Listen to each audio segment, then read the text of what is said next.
Assalamualaikum and good morning guys. Okay, hari ni hari Sabtu,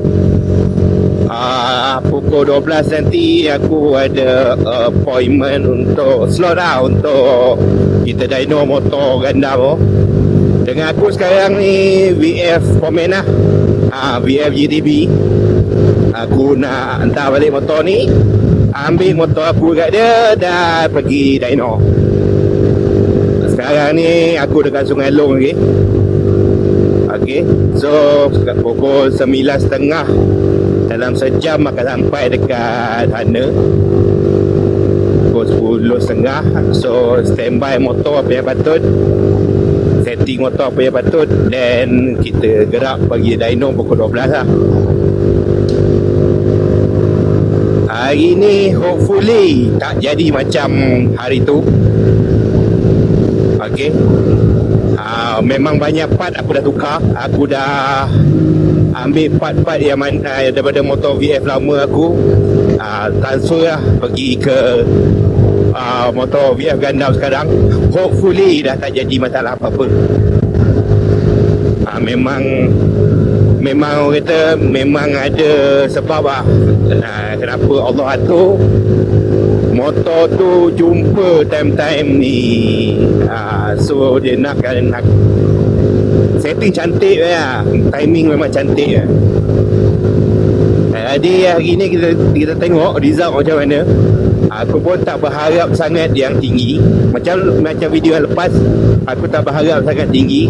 Yang penting dia stabil, boleh jalan, it's okay, cukup. Motor Naga aku terpaksa tukar kedai Enforce Sungai Besi tu tak boleh nak buat. And aku decide, sebab sebelum ni aku beli motor tu dekat Dharma Motor. Cuma Dharma Motor dekat Impesan lah, Balakong. Aku dah pergi tanya dekat Dharma Motor Impesan tu, dia kata tak boleh nak hantar kat sana, hantar dekat HQ dia dekat Alam Damai, which is dekat juga. Dekat juga. Nak tolak, nak bawa motor aku ke daripada Sungai Besi ke Alam Damai tu pun dekat. Nanti kalau dah motor tu dah siap pun, nak ambil daripada rumah aku pun dekat, tak ada jauh lah. Cuma macam biasa lah, bila melibatkan insurans ni memang lambat sikit lah. Memang lambat sikit.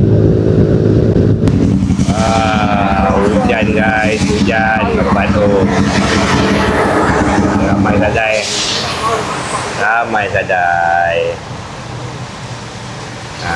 Tunggu dulu hujan gede sikit, habis kita sambung gerak. Oh, lepas tu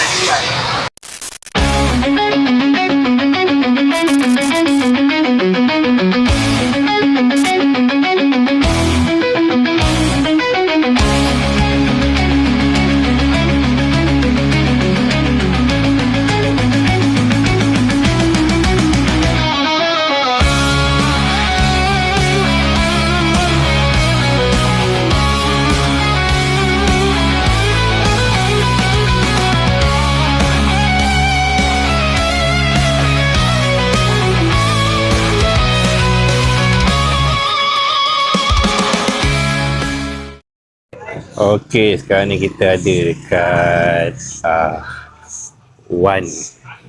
dyno 110. Okey, untuk dyno ada 2 biji lah. Satu motor aku tu dan satu lagi LCV ni. Tengah tunggu giliran.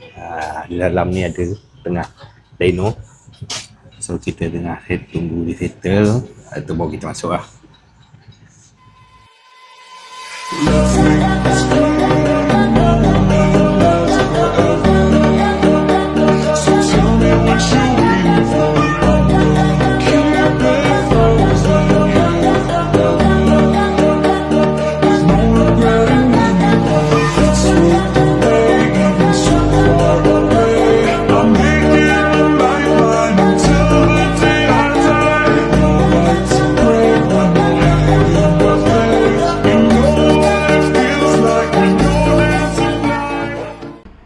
Alhamdulillah. So settle berjaya dyno.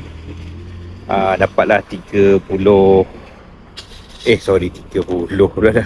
Dapatlah 28.92 horsepower dengan 20 Nm top.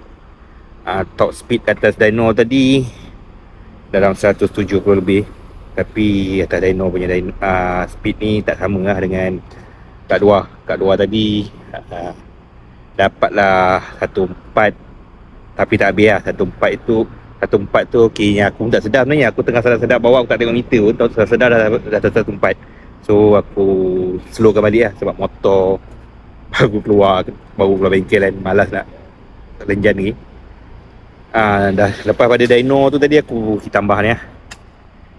Buat bracket, pergi welding apa semua, ada bunyi bracket ni. Tambah box kiri kanan.